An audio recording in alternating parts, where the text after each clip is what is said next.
მოგესალმებით ძვირფასო მეგობრებო, ჩვენი დღევანდელი ლექციის თემა გახლავთ დავით გურამიშვილის ცხოვრება და შემოქმედება, თუმცა სათაური ჩვენი მოხსენების არის ასეთი: დავით გურამიშვილი, ეკლიანი გზით ვარსკვლავებისკენ.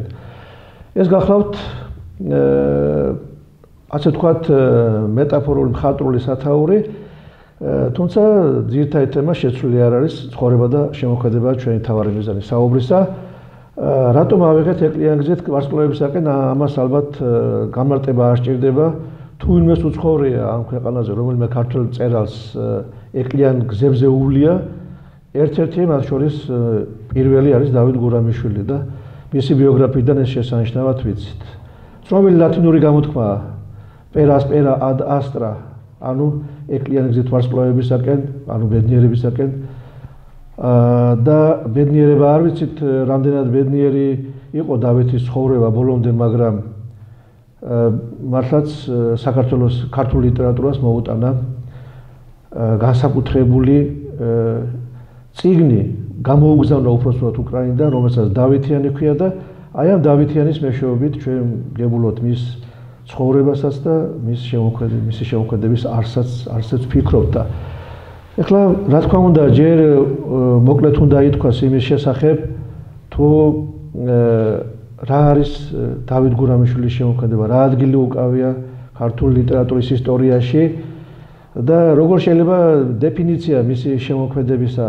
ერთნიშნულოვანი არ არის დავითიანი. დავითიანი პოლიფონიური წიგნია, რომელშიც ძალიან ბევრი ისეთი საკითხია, რომელსაც დიდი ხნის განმავლობაში ქართული კრიტიკა ვერსწრებოდა ლიტერატურის ცოდნეობას უჭირდა, იმიტომ რომ თავის დროზე აკრძალულიც იყო მისი შემოქმედების ღიად შესწავლა და რაღაც ზედაპირზე ვსწავლობდით და შემდეგ უკვე როცა ნება დაგვთეს სიღრმეებში ჩასვლისა, აი თითქოს იქ დავიბენით და ბევრი რამ დღესაც გაურკვეველია, განსაკუთრებით ის მისტიკურ ალეგორიული შრეები, რომლებიც მასში ძალიან ბევრია და საერთოდ თავიდან ბოლომდე დავითიანი გამსჭვალულია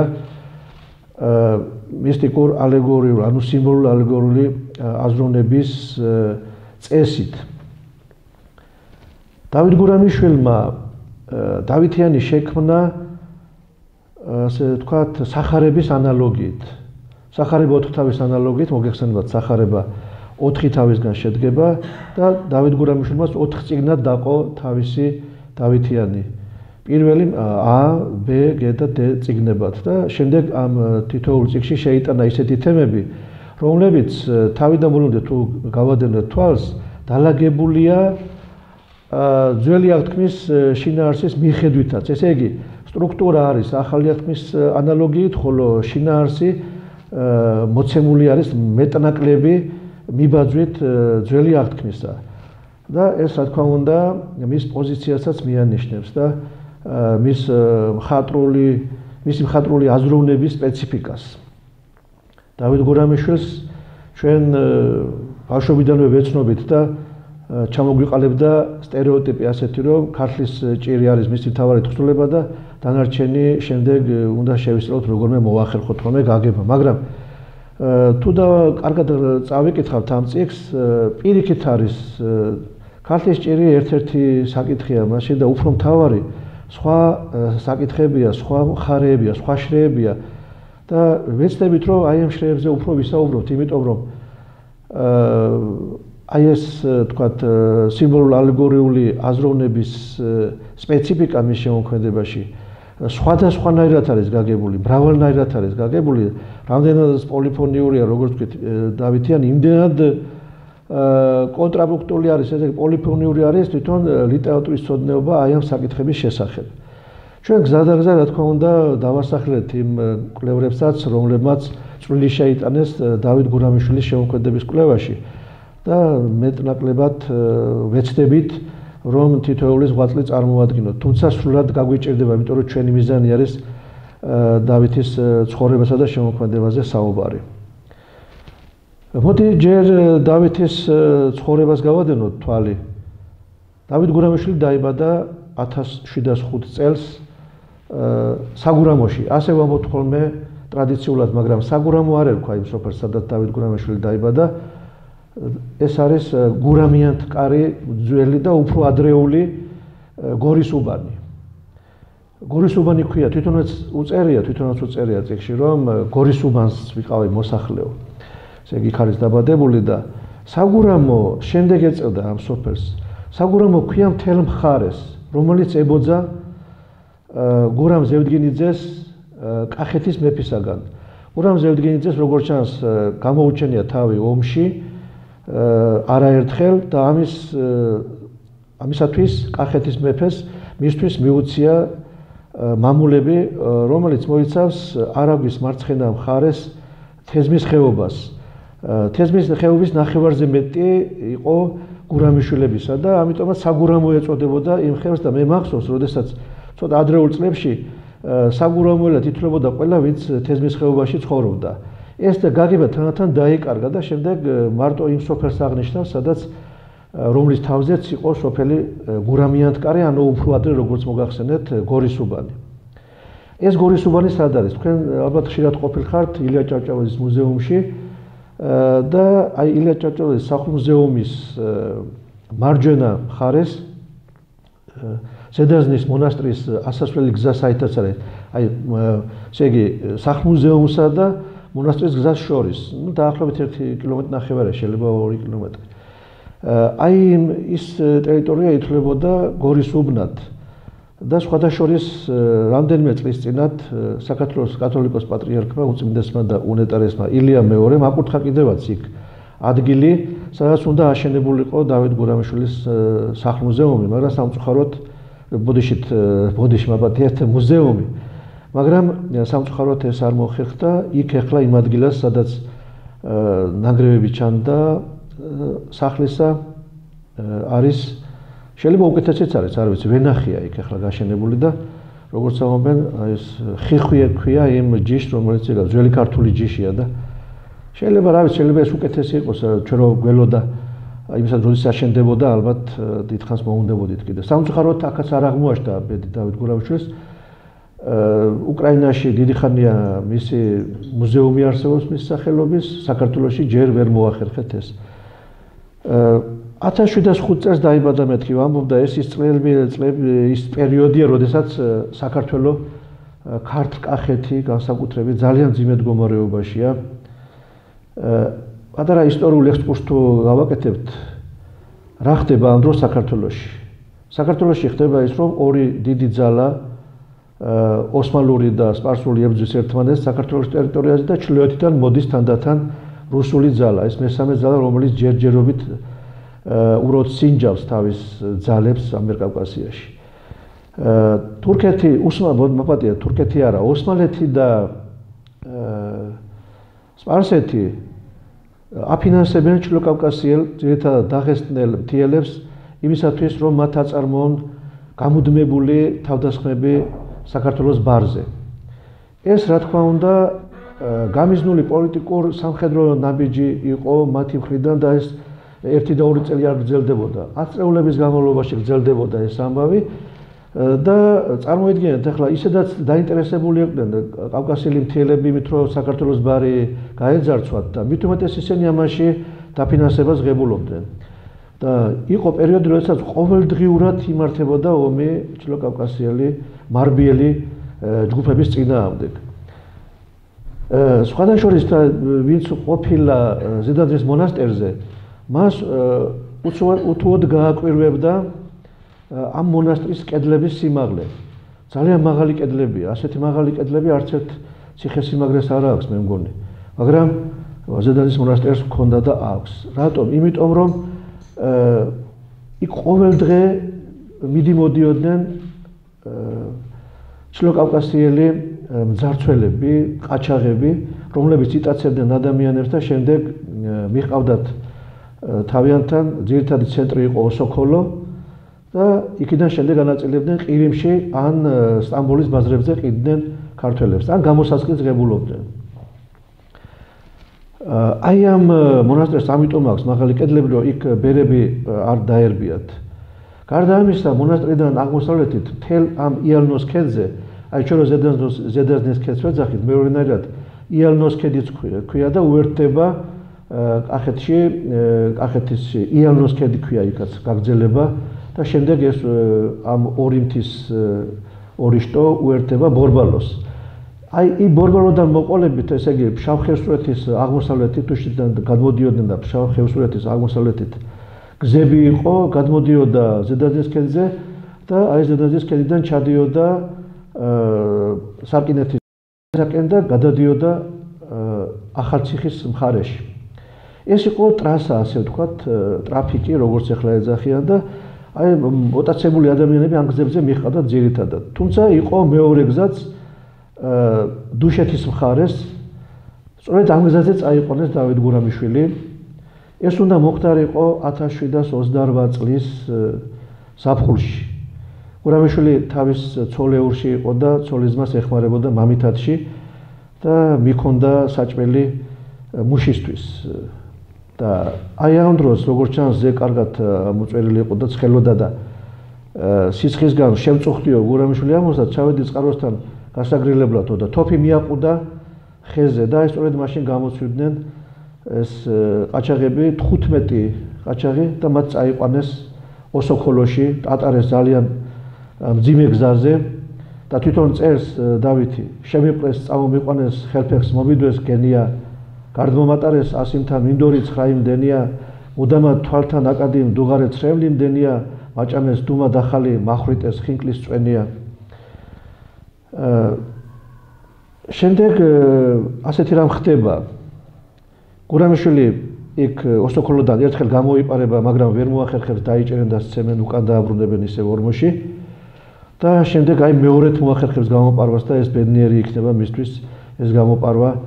ვისაც წაუკითხავს ლევ ტოლსტოის კავკასიელი ტყვე, ალბათ იმას კარგად ეხსოვნება თუ რა ძნელი იყო თურმე შილო კავკასიელი ყაჩაღებისაგან ხელის ყაჩაღებიდან ხელის თავის დაღწევა. იქ არის ალბათ ჟილინისა და კოსტილევის ამბავი ალბათ გახსოვთ, რა დღეში ჩააგდებენ მათ, პირველად ვერც იმათ გაუმართლებს და მეორედ ჟილინი გამოიქცევა და ცოცხალმკვდარი მივა თავისიანებთან და კიდეღამიკაც დაიჭერა.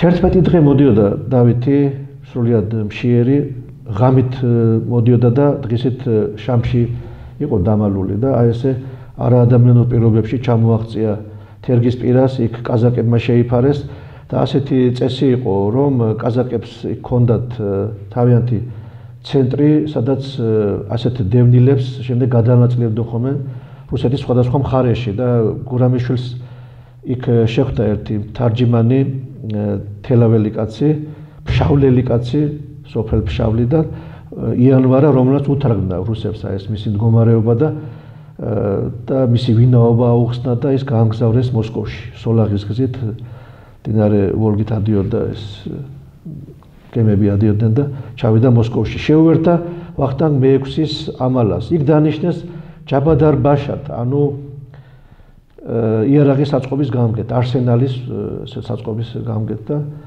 არსენალის გამგედ. მაგრამ თავარი ის არის, რომ იქ მოხდა კულტურულ წრეში, გურამიშვილი იქ იმართებოდა ვახტანგ მე-6-ე მოსკოვშიც ახერხებდა იმას, რომ კულტურული სახე ეჩვენებინა საქართველოს და კულტურული ცხოვრება არ შეეწყვიტა იქ. მიუხედავად ის, რომ სულ სხვა მიზნებით იყო ჩასული. ვახტანგ მე-6-ის მიზანი იყო მიეღო სამხედრო დახმარება, მიეღო იარაღი და შემდეგ დაებრუნებინა ტახტი. მაგრამ ეს ვერ მოახერხა. სამაგიეროდ კულტურული ცხოვრება, როგორც ჩანს, მაღალ დონეზე იყო, ქართველები იქ ახერხებდნენ ამ გაშალეს ეს კულტურული ცხოვრება, მათ შორის საგამომცემლოს და სხვადასხვა პოეზიის საღამოებსაც ატარებდნენ. როგორც ჩანს და გურამიშვილი წერს, რომ ჯავახიშვილის გამაჯიბრესო, ჯავახიშვილის გამალექსეს მოშაირეს ჩემებრო ცუცსა, პირად მჭლესა, ტანად ხმელსა, ვით ნუჟრიანს ხესა მრუცა, რაც მე უთხრი, მას მიაჩდის, ვით ნარცეცხლა უკან კუცსა, ბევრჯერ ისე იმწვიტინის კოტვით ძირს დასცემდის ქუცსა. კარგად აქვს დახატული ჯავახიშვილის ხასიათი. როგორც ყველა პოეტისაც ფიცხი ყოფილა და წაგებას თურმე ვერ იტანდა და ქუდს ახეთქებდა დაბლა. გურამიშვილი 1730 წლამდე კომფორტულად გზნობს თავს მოსკოვში, მაგრამ 1737 წლის შემდეგ, როდესაც გარდაიცვალა ვახტანგ მე-6 ასტრახანში, მათ ქართველებს წაუყენებენ პირობას, აი ამალას, ვახტანგის ამალას, რომელიც 1000 კაცზე მეტი იყო. ან დარჩებით რუსეთში და მიიღებთ ქვეშევრდომობას, ან რა და დაბრუნდებით საქართველოში. სხვა გზა აღარ იყო. სხვადასხვა ამის შესახებაც წერს დავით გურამიშვილი და ძალიან ძიმე იყო როგორც ჩანს მათთვის გადაწყვეტილების მიღება. უჭირდათ დიდი დავიდარება დაასჭირდათ ქართველებს იმისათვის რომ გაერკვიათ როგორ ჯობდა დაბრუნებულიყვნენ თუ დარჩენილიყვნენ იქ. იმიტომ რომ დაბრუნება ნიშნავდა ან პატიმრობას ან განადგურებას, იქ დარჩენა კიდევ სამუდამოდ ალბათ სამშობლოს დაკარგვას.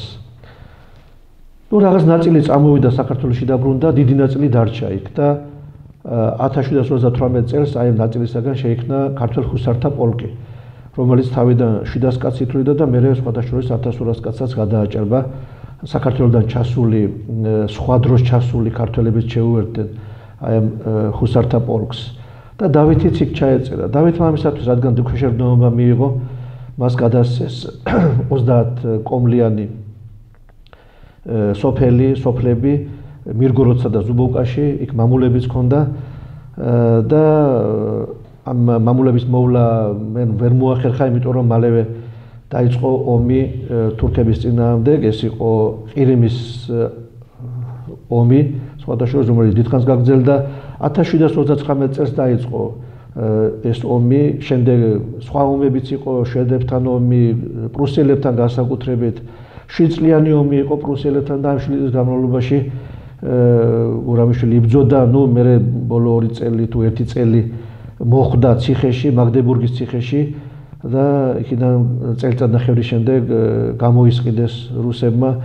ერთ სიტყვით 20 წლიანი სამხედრო კარიერა ჰქონდა დავითს, შეუსვენებელი. იქ ხანდახან რა თქმა უნდა მშვიდობიანი პერიოდიც იყო, სულ ომი არ იყო და როგორც ჩანს აი ამ დროს ჯერ კიდევ წერდა ლექსებს, თუმცა რაც შეკრიბა მან, უფრო ეს ახალგაზრდობის დროს დაწერილი ლექსებია, აი მას შემდეგ რაც ის მოსკოვში მოხვდა და შემდეგ მირგოროდსა და ზუბოვკაში იყო. დავითი ძალიან მძიმე ტრავმებით დაემშვიდობა სამხედრო კარიერას. მას ჰქონდა მარჯვენა ხელი გაუშეშდა, კონტუზია ჰქონდა მიღებული. ამის შესახებ ჩვენ გებულობთ მისი მოხსენებიდან, რომელიც მან გაუგზავნა იმპერატრიცას და სთხოვდა მას, რომ შეპირებული ჩინი მიეცათ. კაპიტნის ჩინით უნდა გამოსულიყო სამხედრო სამსახურიდან, მაგრამ სამწუხაროდ ეს არ შეუსრულეს ეს დაპირება და მერე შემდეგ აღარც მოუთხოვია მას და დაბრუნდა მირგოროდში. მირგოროდსა და ზუბოვკაში ჰქონდა, როგორც მოგახსენეთ, მას მამულები და იქ უვლიდა მას და იქ გაატარა დარჩენილი ცხოვრება. საკმაოდ მოხუცებული გარდაიცვალა, იყო 87 წლის, 1792 წლის 21 ივლისს გარდაიცვალა. ეს დოკუმენტურად დადასტურებულია, აი უკრაინული ცნობებიდან მოიპოვეს ჩვენმა მკვლევრებმა ეს ცნობა და მართალია მისი დაბადების თვე და რიცხვი არ ვიცით, მაგრამ სამაგიეროდ გარდაცვალების თვე და რიცხვი ვიცით, ეს არის 21 ივლისი 1792 წლისა. ეს არის მოკლედ მისი ბიოგრაფია, მაგრამ არ შეიძლება რომ არ ითქვას იმის შესახებ თუ რა მოხდა 1787 წლის სექტემბერში. 1787 წლის სექტემბერში დავითმა დაამთავრა თავისი წიგნის გადაწერა, რომელსაც დავითიანი ეწოდება და ის აიღო და წაიღო კრემენჩუგში. კრემენჩუგი სხვადასხვა შორი არ არის, პოლტავის ოლქია და იქ მირგოროდიდან ახლოს არის. ფეხითი არა ნახევრად ბრმა პოეტმა კრემენჩუგამდე იმისათვის რომ ჩაეტანა თავისი ერთადერთი საგანი, ერთადერთი მემკვიდრე თავის როგორც თვითონ ამბობს, რომელსაც საქართველოში უნდა გაება კავშირი მის სულსა, შემოქმედებით სულსა და საქართველოს შორის. მაშინ კრემენჩუგში იმყოფებოდა რუსეთის თავარსარდალი პოტიომკინი და პოტიომკინის კარზე გახდათ მისული მირიან ბატონიშვილი, ერეკლეს შვილი, ერეკლეს ძე. საკმაოდ ხანს იყო ისაც რა თქმა უნდა სამხედრო ძალის ძიებაში იყო, სამხედრო დახმარების ძიებაში. ასევე იქ იმყოფებოდა სხვათა შორის იმერეთის მეფის ელჩი ბესიკ გაბაშვილი. ზუსტად იმ დროს იქ იყო და აი ეს ორი დიდი პოეტი როგორც ჩანს ერთმანეთს შეხვდნენ, ერთმანეთი ვერ იცნეს, ალბათ ერთმანეთს ხელით ჩამოართვეს, გაესაუბრნენ, მოიკითხეს ერთმანეთი, მაგრამ როგორც თქვა ქართველებმა, მაგრამ როგორც ჩანს, როგორც პოეტები ისინი ერთმანეთს არ შეხვედრიან ასე. აქ სხვადასხვა ის წერილიც არსებობს, რომელიც გურამიშვილმა დაუტოვა არზა მირიან ბატონიშვილს. აი წერს რომ საინტერესო არის რომ მეო გამიგიაო რომ საქართველოში არისო საჭიროებაო დიდრუან ღამეებშიო საკითხავი წიგნებისაო და იქნება ეს ერთი წიგნიცო შეემატოსო იმ მცირე ბიბლიოთეკასო რომელიც ქართველებს აქვთო და თუ რაღაც არ მოგეწონებათო კი ბატონო გაასწორეთო მაგრამო უпроსტად მე თავის წიგნის ბოლოში წერს ამას უკვე მაგრამ ნამეტანს ნოიზამთო ანუ ბევრი შესწორება არ დაჭირდება თუ რამე მართლაც ისეთი რწმენის საწინააღმდეგო ნახეთო გამიქართლეთო მაშინ ეს წიგნი ასე დაამთავრდა ამ წიგნის ისტორია ეს გადაწერა მან 1704 დაამთავრა გადაწერა უბრალოდ ხო ხელი მოწერილი აქვს უფრო თქვა სხვადასხვა ბოლო ლექსი არის 1774 წელს დაწერილი და აი იქ აქვს მიწერილი ეს თარიღი და როგორც ჩანს შემდეგ შეკრიბა ეს წიგნი და ამას დაურთო თავშიც და ბოლოშიც თავისი მინაწერები და ერთ-ერთ არზაში შედის სხვათა შორის წიგნთერთად არის ისაც წისქვილისა და წისქვილის და სარწყავის მოწყობილობა და საინტერესო ის კი არ არის იმდენად რამდენად თქვათ რაღაც ტექნიკურ საშუალებას იგონებს იმისაც რომ უკრაინელმა გლეხებმა კარგად მორწყან არამედ ის რომ ეს ამბობს რომ თუ შეიძლებაო მირიანს მიმართავს ეს ჩემი წერილი ათარგმნინეთო ჩემი ეს გეგმაო რუსულათო და შესაბამის ორგანოებს გადაეცითო სამთავრობოსო და წარმოიდგინეთ უკვე მოხუცებულია რა 87 წლისაა და 82 არის ამ დროს და რუსულად ათარგმნეთო სთხოვს როგორც ჩანს იმდენი რუსული არ იცის რომ თვითონ ლიტერატურულად გამართოს ეს და სხვათა შორის ეს ხანდახან ჩანს კიდევაც მის რუსულ ტექსტებში ქართულად უწერია ოღონდ რუსული სიტყვებია და სიმღერებს რო ისმენდა მე ამ სიმღერების მიხედვით წერდა ლექსებს როგორც კამერტონს ისე იყენებდა რუსულ უკრაინულ პოლონურ სიმღერებს და ეს რატომ მე გონია რომ ეს მისი პლუსი უნდა იყოს მისი შემოქმედების რომ რუსული ვერ ისწავლა კარგად და სულ ფიქრობდა როგორც ჩანს ქართულად აზროვნებდა ქართულად წერდა შესანიშნავ ქართულ ლექსებს და ასეთი მე ამ დროს არც ერთი პოეტი არ მეგულება საქართველოში ვინც მე-18 საუკუნის ბოლოს როგორმე მიუახლოვდებოდა დავითის ქართულს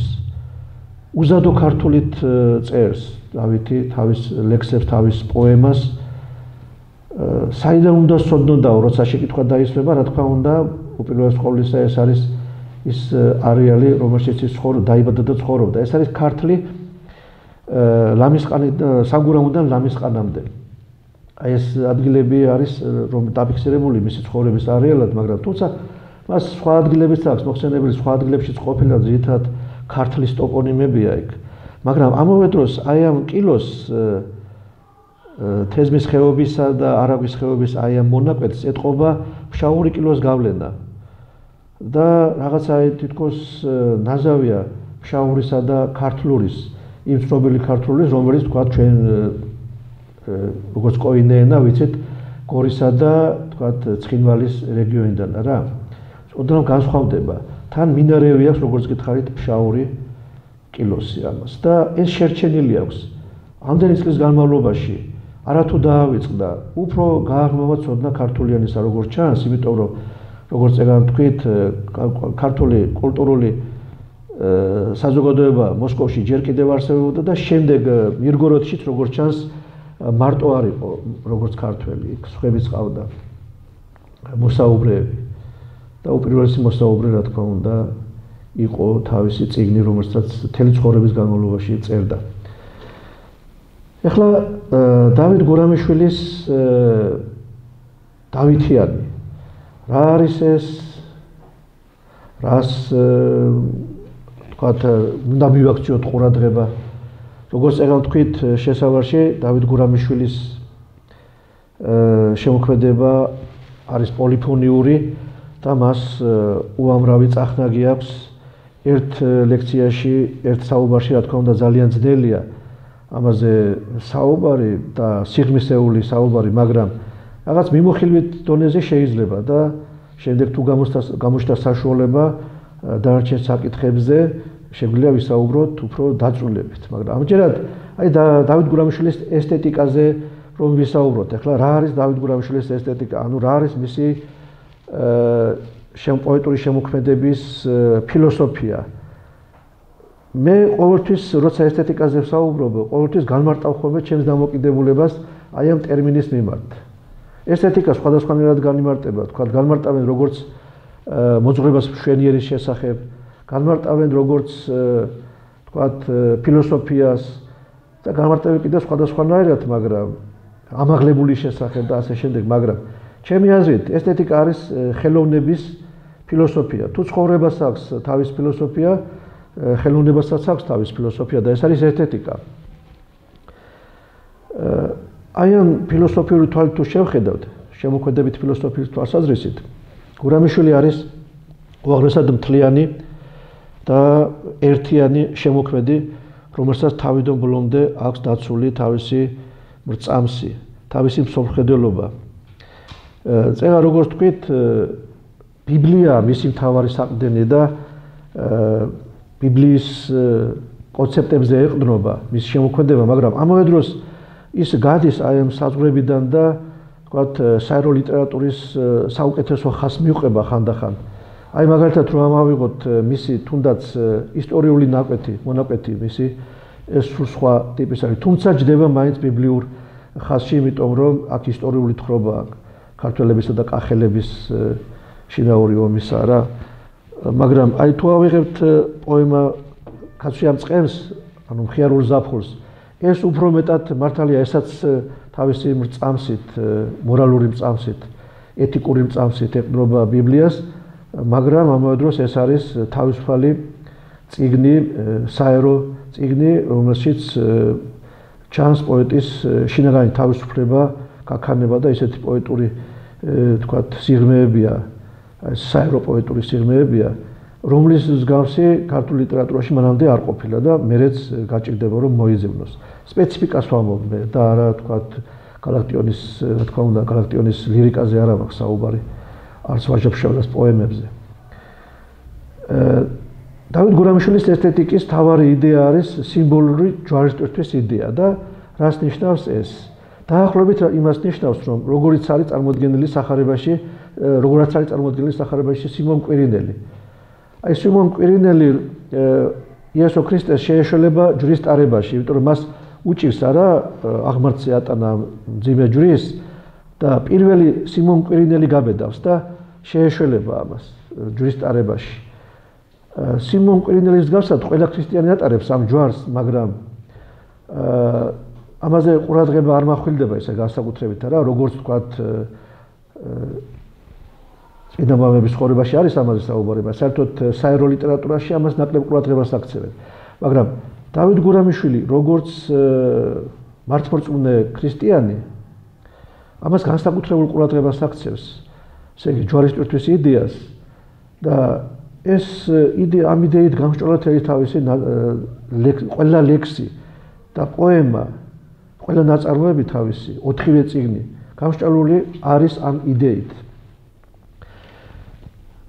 ნუ მე შეიძლება კიდევ დაუბრუნდებით ამ იდეას, რა თქმა უნდა, და აი როცა ვისაუბრეთ სატისფაქციის პრობლემაზე, სწორედ აი ამას უკავშირდება სიმბოლური ჯვარისტვის იდეას და ამას ჩვენ კიდევ მივუბრუნდებით, როგორც გითხარით.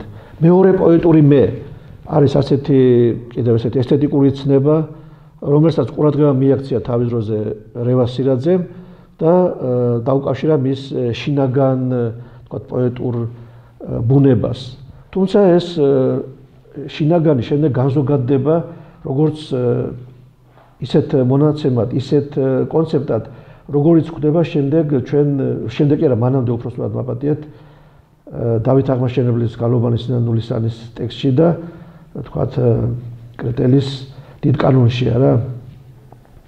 ეხლა მე გადავდივარ თანათან გადავედი იქ სადაც არ უნდა გადავსულიყავი, ეს არის ღვთისმეტყველების საგნებია ესენი და ღვთისმეტყველება უნდა ახსნას, რა თქმა უნდა ეს, მაგრამ ამის გარეშე მე ვერ წავიდოდი წინ, იმიტომ რომ გურამიშვილი არის შუა საუკუნეობრივი პრინციპების მიმდევარი პოეტი და ამიტომ ჩვენ ეს საღვთისმეტყველო საკითხები ხანდახან გვჭირდება იმისათვის, რომ განმარტოთ მისი შემოქმედებითი მრწამსი და შემოქმედებითი სპეციფიკა მისი შემოქმედებისა. მეორე პოეტური მე რთული მოვლენაა მის შემოქმედებაში და ყველაზე მარტივად რო ახსნათ, ეს რა არის, იცით?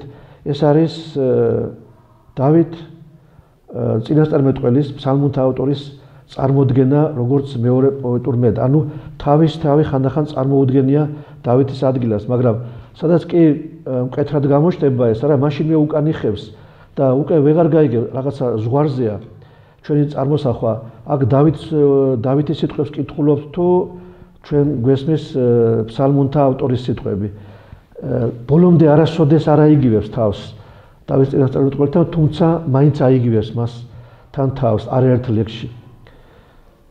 ეს არის სწორედ თამაში იმ ზღვარზე, რომელმაც უნდა შექმნას რაღაც პოეტური ეფექტი, რომელიც განსაკუთრებით შთამბეჭდავი იქნება მათთვის, ვისაც აინტერესებს თქვათ ბიბლიური ტექსტების სწორად გაგება და ამავე დროს მისი აღქმა პოეტური ინტონაციებით, საერო პოეტური თვალთახედვით. რთულია, როგორც გითხარით, მისი მეორე პოეტური ესთეტიკური თქვათ დატვირთვა, მაგრამ როგორც მოგახსენეთ, აი ეს არის, შეიძლება წარმოვიდგინოთ დავით წინასწარმეტყველის აი ეს მისი პოეტური ხატი, დავით გურამიშვილის მეორე პოეტურ მეტ. მისი შემოქმედებითი პრინციპები და ყველაზე პოპულარული არის ეს გახლავთ ის პრინციპი, რა პრინციპითაც არის დაწერილი ქართლის ჭირი, ანუ ქართველ თურქთა მეგობრობის იგავი და მისი მომდევნო ტექსტები. ეს არის ეს გახლავთ მართლის თქმის პრინციპი, რომელიც არჩილმა შემოიტანა ქართულ პოეზიაში და შემდეგ განავითარეს შემდგომი თაობის პოეტებმა და გურამიშვილმა თავისებური, ასე თქვათ, ხიბლი შეძინა ამ მეთოდს, რეალისტურ მეთოდს, ნახევრად რეალისტურს ვიტყოდი, იმიტომ რომ ეს არ არის ის რეალიზმი, რომელიც შემდეგ მე-19 საუკუნეში მოვა. ეს არის მართლის თქმის პრინციპი, ანუ არჩილი ამბობდა, რომ ჯობია თქვათ მოგონილი ამბების ნაცვლად და ზღაპრების ნაცვლად დაიწეროს ნამდვილი ამბავი, რაც ხდება ქვეყანაში. ისტორიული ამბები აღწეროს პოეტმა და არა მოგონილი ამბებიო.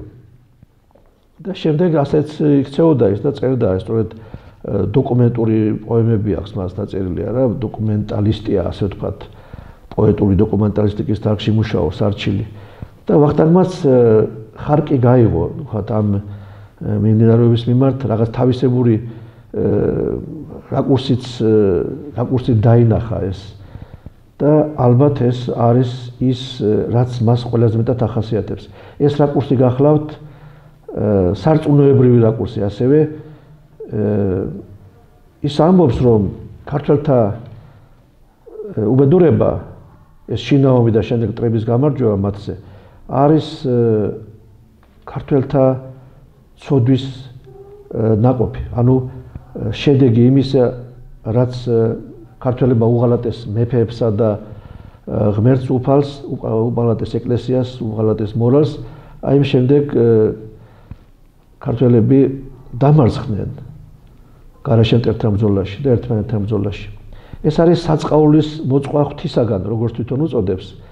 მართალია ეს ახალი არ არის, მაგრამ ახალია აი ამ დროისათვის, აღორძინების ხანისათვის, აი ეს გააზრება, ასეთი გააზრება ჩვენ, ესე იგი, მორალისტური, ანუ ეთიკური მუხტი შეიტანა მართლის თქმის პრინციპში გურამიშვილმა და ეს არის, რა თქმა უნდა, ჟამთა აღწერილის ცნობილი თეზა, თუ რა თქმა უნდა გახსოვთ ჩემზე კარგად და ის უბრალოდ გააცოცხლა დავითმა. აი ამ პრინციპში, ამ პრინციპის გააზრებაში. მისი მსოფლმხედველობიდან უნდა აღინიშნოს აგრეთვე დუალისტური დამოკიდებულება, ორგემაგე დამოკიდებულება, უпростоრად ორგემაგე წუთისოფლის მხატვრული სახე მის შემოქმედებაში. და რას ნიშნავს ეს არის მარტივად როგორც ისმის დუალისტური, ანუ ორგემაგე. სიკეთეც არის ბოროტება, მაგრამ სიკეთე არის ილუზიური და ბოროტება არის არსისმიერი წუთისოფლისა. და დაახლოებით ის არის, რაც შემდეგ გამოჩნდება ნიკოლოზ ბარათაშვილის შემოქმედებაში და აი ამ მხრივ და კიდევ სხვა მხრივაც დავით გურამიშვილთან შეინიშნება დავით გურამიშვილის ესთეტიკაში შეინიშნება წინარე რომანტიზმის იდეები. ხანდახან რომ ვკითხულობთ დავით გურამიშვილის ზოგიერთ ლექსს ძალიან უახლოვდება ზოგჯერ სიტყვა-სიტყვითაც ნიკოლოზ ბარათაშვილის ლექსებს. ეს ორგემაგე წუთისოფლის მხატვრული სახე, ანუ დუალისტური წარმოდგენა, წარმოსახვა წუთისოფლისა მრავალი ხაზით გამოვლინდა გურამიშვილის შემოქმედებაში, მრავალ განშტოებიანი თემაა ეს და არის თქვათ ასეთი თემები, კაცსა და სიკვდილის გაბაასება, წუთისოფლთან გაბაასება, თქვათ წუთისოფლის თქვათ დახასიათება, სამდურავი წუთისოფლისა და ასე შემდეგ და აი ყოველთვის ორგემაგე სახე არის წუთისოფლისთან მოცემული. ამიტომ ამან მისცა საფუძველი თავის დროზე 40 წლის წინათ ჩვენს კვლევარებს, რომ დავით გურამიშვილის შემოქმედებაში ეძებდათ ბაროკოს კვალი, ბაროკული იდეების კვალი და ნუ ეხლა თუ დავაკვირდებით აი ამ თქვათ რაღაც ექსცერტებს, რაც ჩვენ გვაქვს მოცემული გურამიშვილის შემოქმედებიდან, თქვათ ამოვიღებთ და შევუპირისპირებთ ჩვენ ფრანგული ან უფრო ფრანგული ალბათ ფრანგული ბაროკოს იდეებს, თუმცა ეს ბაროკოს იდეები პოლონურ ლიტერატურაშიც გადმოვიდა, ჩეხურ ლიტერატურაშიც გადმოვიდა, უკრაინულშიც აღწევს სხვათა შორის როგორც სპეციალისტები ამბობენ და არ არის გასაკვირი, რომ ეს იდეები გურამიშვილის შემოქმედებაშიც შემოსულიყო. მაგრამ ისეთი კვეთრი არ არის, როგორც თქვათ დასავლეთ ევროპულ ლიტერატურაში ეს და ბუნებრივიც არის, რა თქმა უნდა, იმიტომ რომ გურამიშვილის მიზანი არ არის, რომ ბაროკული იდეების პოეტური რეპრეზენტაცია მოახდინოს არა ქართულ ლიტერატურაში. მისი მიზანი სხვა რამეა. თუმცა აი ეს გავლენა შეიძლება იყოს, შეინიშნებოდეს და ის კი არა ზოგიერთმა მაკაბრის ფრანგულ ლიტერატურაში არის ასეთი სიკვდილის და კაცის შეპირისპირება, სიცოცხლისა და სიკვდილის და აი ეს თემა დაინახეს, მაკაბრის თემა დაინახეს, ეს არის სხვადასხვა ნაჭყებიას იდეა, მანამდე გიორგი გაჩეჩილაძე და ირაკლი კენჭოშვილი საუბრობდნენ ისეთ თემაზე, როგორც გახლავთ ბაროკოს თემა, მაგრამ როგორც მოგახსენეთ, ეს თემა ჯერ კიდევ შესწავლის სტადიაზეა, ჯერ კიდევ სიღრმეებში შესვლა სჭირდება და რაღაც თავისებური ისეთი კომპლექსი გვაქვს ჩვენ ლიტერატურის ცოდნეებს, რომ რაც ევროპულს უკავშირდება, ის ჩვენთვის არ არის მაინც მიღებული, იმიტომ რომ არაბუნებრივად გვეჩვენება ხოლმე და რა ვიცი, ნახოთ, შემდგომი კვლევა აჩვენებს ამას, რამდენად სერიოზულია ბაროკოს თემა გურამიშვილის შემოქმედებაში. თუმცა მე მგონია, რომ აქ ბევრი საინტერესო რამ აღმოჩნდება კიდევ, გარდა იმისა, რაც აღმოჩენილია. სხვათა შორის, რადგან ამ მიმდინარეობაზე ჩამოვარდა საუბარი ევროპულთან კავშირზე, აქვე მახსენდება ნოდარ ნათაძის რამდენიმე სტატია და უბრალოდ ერთი დიდი სტატია დავითიანის საიდუმლო, რომელიც 70-იანი წლების დასაწყისში გამოვიდა, დაიბეჭდა. აი იქ იმ სტატიაში სუფიზმის გავლენაზე საუბრობს ნოდარ ნათაძე. სხვათა შორის არც თუ უსაგნოთ, იმიტომ რომ სუფიზმის გავლენა აღმოსავლეთიდან დასავლეთზე ძალიან სწრაფად გავრცელდა და მრავალი საუკუნის განმავლობაში წამყვანი ესთეტიკური მოვლენა გახდათ. აი თუნდაც ესპანური ლიტერატურა ვავიღოთ, ესპანურ ლიტერატურაში ძალიან პოპულარულია სუფიზმი, გასაგებია რატომაც, იმიტომ რომ არაბული კულტურა აღწევს მასში ძალიან ღრმად. ასევე იტალიურ წერლობაში გვხდება სუფიზმის გავლენა და აი ახლა ჩვენ თუ ცოტა წინ წავალთ, მე მინდა გავიხსენო აქ ასეთი ლექსი ზუბოვკა, ცნობილი ლექსი, რომელიც დაწერილია სწორედ აი ალბათ სუფისტური გავლენებით. შეიძლება სუფისტური გავლენა არ იყოს და შეიძლება ეს იყოს სულ სხვა წყარო. ყოველ შემთხვევაში დანტე ალიგიერისთან გვხვდება ზუსტად ისეთივე, თქვათ, პოეტიკური შემთხვევა, როგორიც გვხვდება დავით გურამიშვილის აი ამ ზუბოვკაში. რაზეა საუბარი? თქვენ გახსოვთ ალბათ ეს ლექსი არის ასე იწყება. ზუბოვკიდან მომავალმა ნახე ერთი ქალი, მეტად ტურფა შვენიერი, მასზე დამრჩა თვალი, შავთვალ წარბას პირად თეთრსა ასხდა შავი ხალი, მისმან ეშმან დაცამლეწა შემიმუსრა ძვალი.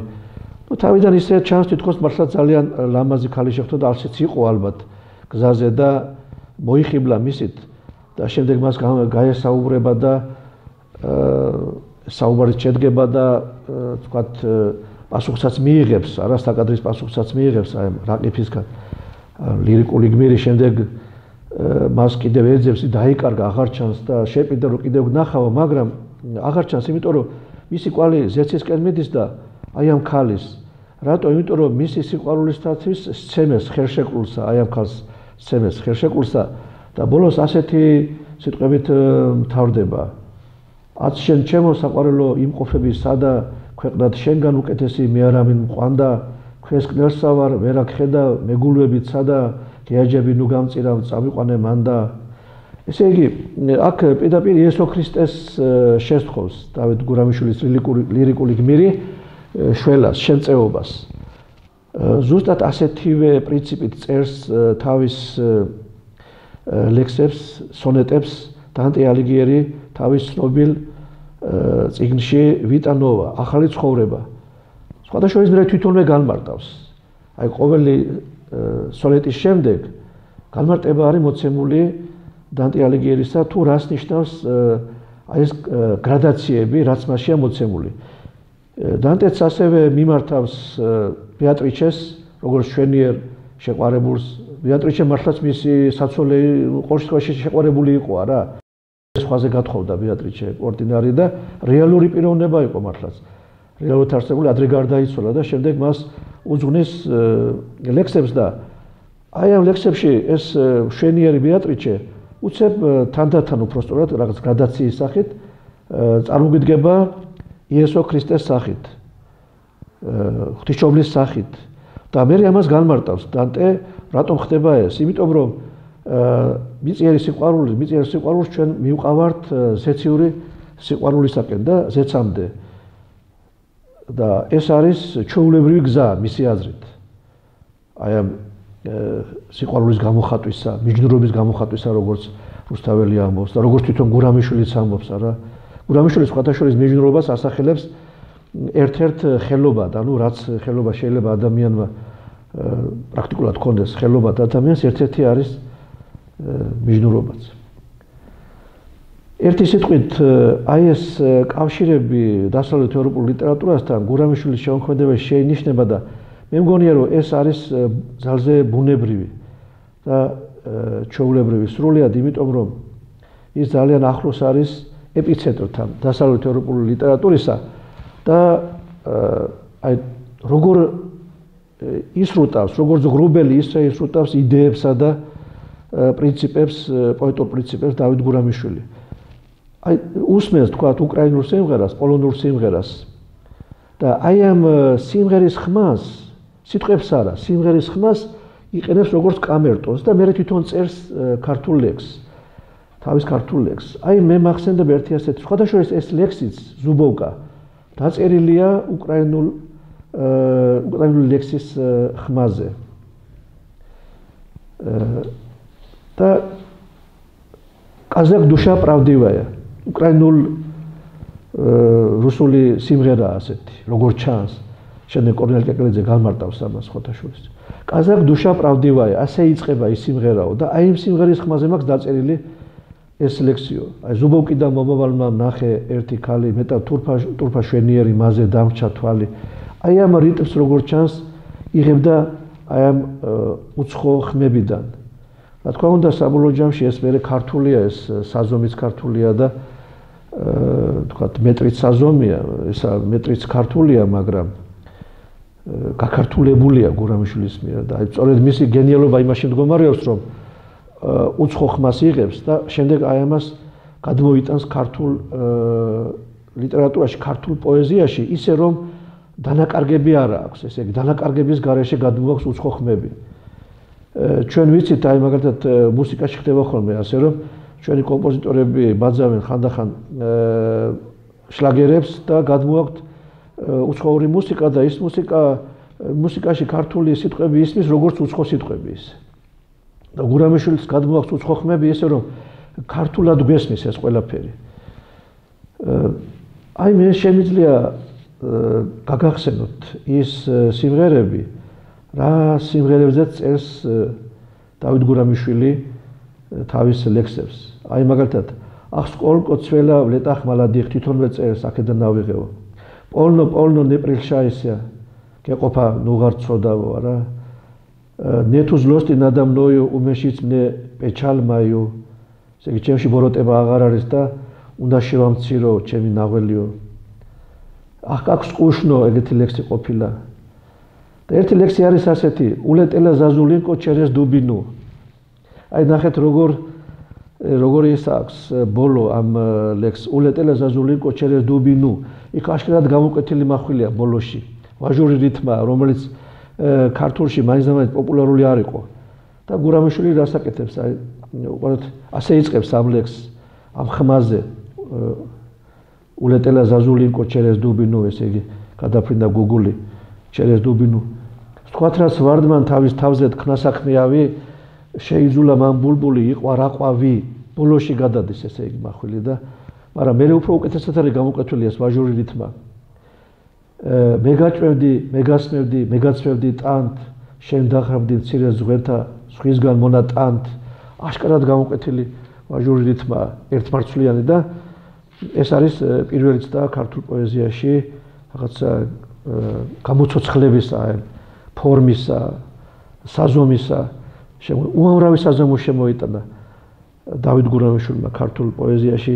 ამას ახლა მე არა ვარ სპეციალისტი ამისი და სპეციალური დათვლა სჭირდება და სპეციალურად ვის დათვალა ეს გახდათ აკაკი ხინთიბიძე და უნდა ვენდოთ მას ალბათ დაახლოებით 87 საზომსა და მეტრზეა ლაპარაკი. ეს ყველა რა თქმა უნდა ორიგინალური არ არის, მაგრამ რასაც იყენებს დავით გურამიშვილი საზომებსა და მეც ეს არის 87-მდე ადის. და სულ 40-ზე მეტია ახალი საზომიო, როგორც თვითონ აკაკი ხინთიბიძე ამტკიცებს ამას და ეს არის კოლოსალური ციფრი ალბათ პოეტისთვის, რომელიც იწყებდა შოთა რუსთაველის გავლენით. არ არსებობდა მაშინ პოეტი დავით გურამიშვილი და დავით გურამიშვილის შემდეგაც, რომ რუსთაველით არ დაეწყო თავისი პოეტური შემოქმედება. ესე იგი, რუსთაველის ჭრილიდან ვერ გამოდიოდა ქართული ლიტერატურა, ეს კარგად ვიცით ჩვენ დიდი 6 საუკუნის განმავლობაში. და აი დავით გურამიშვილმა როგორც იქნა მოახერხა, თუმცა ჭრილში დაეწყო, შოთა რუსთაველის ჭრილში დაეწყო მისი შემოქმედება. და შემდეგ გამოვიდა, არათუ გამოვიდა, არამედ ისეთი შედევრები შექმნა, რომელიც დღესაც გვაოცებს, მრავალმხრივ გვაოცებს მისი ტალანტი. თქვენ გახსოვთ ალბათ, გალაქტიონს აქვს ასეთი ლექსი, რა კარგი არის სამშობლო 50-იან წლებში დაწერილი და მე არის მაპატიეთ, ზეპირად ახარ მახსოვს, მაგრამ ეს მახსოვს შოთა აკაკი ვაჟა და გალაქტიონი ბოლოში თვითონ არის და აი ამ სახელებში არჩანს დავით გურამიშვილი და ასეათ ყოველთვის მეუხერხულებდა. თუმცა შემდეგ შეიქმნა ეს თანავარსკვლავედი, შექმნეს რაღაცა ეს ვირტუალურად თუ რეალურად დავით გურამიშვილი შედის ამ თანავარსკვლავედში და ბუნებრივიც არის, იმიტომ რომ ქართულ პოეზიაში არ არსებობს, კიდევ ერთხელ გავემეორებ, პოეტი, რომელსაც ამდენი მეტრი და საზომი გამოეცადოს და მიეღოს, შემოეტანოს ქართულ ლიტერატურაში. თუნდაც ამიტომ და მარტო ეს არ არის, რა თქმა უნდა, თავარი არის შინაარსი და თუ თუნდაც ერთი ლექსი რომ ავიღოთ, ვაირა კარგი საჩინო გახსოვთ ალბათ, ამ ლექსს ეწოდება მოთქმა ხმითა თავბოლო 1. თუნდაც ეს ლექსი რომ ავიღოთ, მარტო ეს ლექსი რომ დაეწერა დავით გურამიშვილს, მაშინ ჩაითვლებოდა გენიოსად და კიდევ ამის გარდა კიდევ ძალიან ბევრია. დავით გურამიშვილი ახლა უნდა ახლა ჩემ რეკლამას არ საჭიროებს. ჯერ კიდევ ვაჟა-ფშაველამ თქვა ძალიან კარგად. ვაჟა-ფშაველა რაღაც როგორც ჩანს გზნობდა რაღაც გენეტიკურ პოეტურ გენეტიკურ კავშირს. რაღაცა ერთი გენეზისი აქვთ მათ. წეგან როგორც გითხარით, ფშაური კილო არის რაღაც თქვათ ამოსავალი მისი ენისა დავით გურამიშვილისა და იმიტომ რომ ფშაური კილო ძალიან ახლოს არის იმ კილოსთან, რომელზეც საუბრობდა დავით გურამიშვილი და რომელსაც სწავლობდა და როგორც ჩანს ვაჟა-ფშაველა გზნობდა ამ სიახლოვეს, ამ ლინგვისტურ თუ პოეტურ გენეტიკურ სიახლოვეს და მას უწერია ძალიან ლამაზად, ძალიან კარგად დავით გურამიშვილზე. შენ ჩემო წინამორბედო უძვირფასესო პაპაო, შენი ცრემლებით მოხარშე ჩემი გზნობების ფაფაო. დავით გურამიშვილის პოეტიკის სხვა სპეციფიკები, სხვა სპეციფიკანი რომ გამოვყოთ, შეიძლება შორს წავიდეთ, მაგრამ ერთი რომ არ დავასახელოთ არ შეიძლება. ეს არის ხალხური ლექსის და საერთოდ ხალხური ენის ზეგავლენა მის შემოქმედებაზე.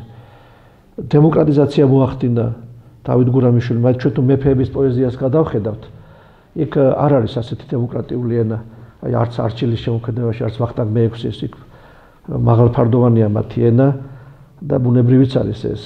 თუმცა ამ დროს უკვე დაწყებულია დასავლეთ ევროპაში ენის გახალხურების პროცესი, რომელიც ჩვენთან ცოტა გვიან შემოვიდა. გვიან დაიწყო ჩვენთან და აი გურამიშვილი ამას აკეთებს ქართულ გარემოს მოწყვეტილი, სრულიად უცხო გარემოში, ქართული ენის, ქართული პოეტური ენის დემოკრატიზაციას ეწევა. და პირველ რიგში, რა თქმა უნდა, ეს არის ის, რომ ხალხური ენის ნაკადი შემოიტანა თავის შემოქმედებაში ძალიან უხვად. არ არსებობს ლექსი, რომ ეს კვალი არ ჩანდეს მასში, მაგრამ მე მინდა შეგახსენოთ ის ლექსები, საიდანაც ძირითადად იღებს დავით გურამიშვილი თავის კამერტონს, ან რომელი ლექსებიდან წერს თავის ლირიკულ შედევრებს, ხალხურ ლექსებს იყენებს ხშირად. ეს არის ახალწმინდა კოპალეს სანაცვლოდ სამღერალი, ხარებობის დღეს არის ნათქვამი, ეო მეო ქალთამზეო, პატარა ქალოთინაო, ჩემო ყურშაო, თვითონ მიასახელებს ამას დავითი, წერს იქვე, რომ აი ამ ხმაზე დავწერე მე ეს ლექსებიო. კიდევ რაზე შეიძლება საუბარი, ჩვენ ვისაუბრეთ, რა თქმა უნდა, რუსულ, უკრაინულ, პოლონურ ხმებზე, რომელიც მას აქვს გამოყენებული და ამით არის მისი პოეტიკა განსაკუთრებული. ვისაუბრეთ მის ესთეტიკაზე, ვისაუბრეთ მის დამოკიდებულებაზე ბიბლიის მიმართ, ბიბლიური საკითხების მიმართ და წეგან თქვი, რომ აი დასკვნაში ვიტყოდი იმის შესახებ, თუ როგორ მესმის სიმბოლური ჯვარისთვის იდეა გურამიშვილის შემოქმედებაში. ვახსენე სიმონ კვირინელი არის ის, ვინც არის სიმბოლო, მეტაფორა მართლმორწმუნე ქრისტიანისა. ყველა ქრისტიანი ატარებს ჯვარს, ქრისტეს ჯვარს, რომელიც არის სიმბოლური ჯვარისთვის რა. ეს თეორია სხვათა შორის, სიმბოლური ჯვარისთვის იდეა ლიტერატურაში ჩემი შენიშვნული არ არის, დიდი ხანია ამაზე საუბარია და მე აღარ დავასახელებ იმ ღვთისმეტყველებს, რომლებიც მასზე მსჯელობენ, როგორც ლიტერატურულ მოვლენაზე. მაგრამ აი სატისფაქციის ცნება, აი სატისფაქციის ცნებას უკავშირდება სიმბოლური ჯვარისთვის იდეას იმ ხრივ, რომ გურამიშვილის ლირიკული გმირი ცდილობს თავისი, თქვათ, თავი წარმოადგინოს მონანიე ქრისტიანად. მონანიე არის მისი მეორე მეა რა, მონანიე მე არის და ამას ყველგან ხედავთ ჩვენ. ის ცოდვილია და ამიტომ მონანიება ბუნებრივია მისთვის და ეს გამოსყიდვის, ანუ დაკმაყოფილების იდეა უпростоრად ასე ეძახიან მას სატისფაქციის იდეას. მის ლექსებში არის განფენილი როგორც ეთოსი, როგორც ასე ვთქვათ, ეთიკური კომპლექსი და არა როგორც რელიგიური საფუძველი აქვს მას, მაგრამ ეს არის უფრო ეთიკური კომპლექსი და მე ვიტყოდი ეს არის გამსაზღვრელი მისი პიროვნული ხასიათისაც. დავით გურამიშვილის პიროვნული ხასიათის. მე არ მეგულება ქართულ პოეზიაში ისეთი თავდაბალი პოეტი, ადამიანი, როგორც არის დავით გურამიშვილი. დავით გურამიშვილი მაშინ იმ დროს, როცა თეიმურაზ პირველი წერს, რომ მე ვარ ძირი ლექსის თქმისა და რუსთაველის ეჯიბრება და რუსთაველი ვინ არის, რომ მე ვარ და კიდევ სხვაებიც კიდევ მეც ამბობენ თავიანთ თავზე რა. ამ დროს გურამიშვილი ამბობს, რომ მე რუსთაველსა ლექს არ უდრი, ვით მარგალის ჩალის ძირსაო. ესე იგი რუსთაველის ვეფხისტყაოსანი არის მარგალიტი და მისი ლექსი არის ჩალის ძირი. გურამიშვილის აზრით. თვითირონიის ხერხს იყენებს გარდა ამისა გურამიშვილი. და აქაც დიდებულია თავისი ეთიკური ბრწამსით. თვითირონიის ხერხს სულ ბოლოში ამბობს, რომ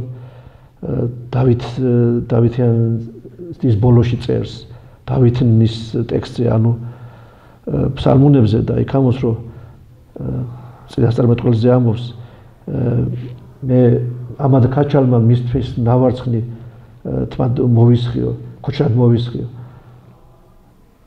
ანუ მე ვარ არარაობა იმასთან შედარებით, რაც არის დავითის წინასწარმეტყველის ფსალმუნები. ამის თქმა უნდა მას. და ერთ სიტყვით განსაკუთრებული ფიგურაა დავით გურამიშვილი ქართული ლიტერატურის ისტორიაში. მე შეგახსენებთ იმასაც, როგორ შემოვიდა დავით გურამიშვილის წიგნი საქართველოში, დიდი გაჭირვებით, როგორც იარა მან აი თავისიანებამდე იქ მოსკოვამდე რომ ჩაეღწია, თავისიანები ენახა, ისეთივე გაჭირვებით ჩამოაღწია მისმა წიგნმა. როგორც ამბობენ, ასეთი გადმოცემა არსებობს, რომ მირიანს მდინარე დონში ან ვოლგაში აღარ მახსოვს, ზუსტად არ იციან ზუსტად უпростоრად, რომელ მდინარეში ჩაუვარდა ეს ბარგი და მეზღვაურებმა სასწრაფოდ იყო ჩაღეს და ამოიტანეს, თორე იკარგებოდა ესაც. ის ერთადერთი ცალი, რომლის ერთადერთი ეგზემპლარი, რომელიც ახლა ხელნაწერთა ინსტიტუტშია დაცული ეს 1787 ნომრით. მისი თქობა გადაწერის ბოლო დაწერის თარიღი, ბოლო ლექსის გადაწერის თარიღი მიიჩნიეს ნომრად, შეუცვალეს ნომერი როგორც ჩანს.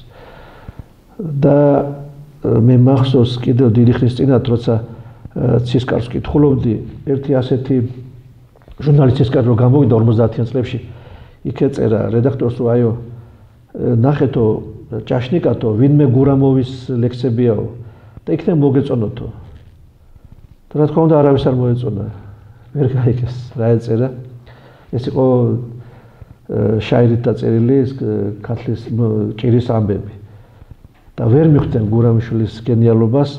პირველი ვინც მიხვდა, ეს იყო ილია ჭავჭავაძე სხვადასხვა და შემდეგ აკაკი წერეთელი. არ დაუკარგოთ არც ერთს. ილია ჭავჭავაძე 70-იან წლებში დაწერა ამის შესახებ, აკაკი წერეთელმა 1998 წელს თავის კრებულში. და ილიამ თქვა, რომ დავით გურამიშვილი არის პირველი პოეტი, რომელმაც დაძლია ვარდბულბულიანის სავალალო თემატიკა და ევროპულ ლიტერატურას დაუბრუნდაო. და სხვადასხვა ამავე წერს აკაკი წერეთელიც. და ჩვენ კიდევ ბევრი რამის თქმა შეიძლება იმის შესახებ, რომ როგორი აბერაციები, როგორი შეცდომები, როგორი თქვათ გადასტომები უკავშირდებოდა დავით გურამიშვილის შემოქმედების განხილვას, მაგრამ ამის დრო ახლა არ არის, რა თქმა უნდა. თავარი არის ის, რომ ჩვენ წარმოვადგინეთ თუ წარმოვიდგინეთ დავით გურამიშვილი ბიოგრაფიის ცხოვრება და შემოქმედება ასეთი მეტაფორული თქვათ წარმოსახვით, ეკლიანი გზით ვარსკვლავებისკენ. აი ეს იყო ჩვენი მიზანი და მე მგონი რაღაც მოახერხეთ. დიდი მადლობა ყურადღებისთვის.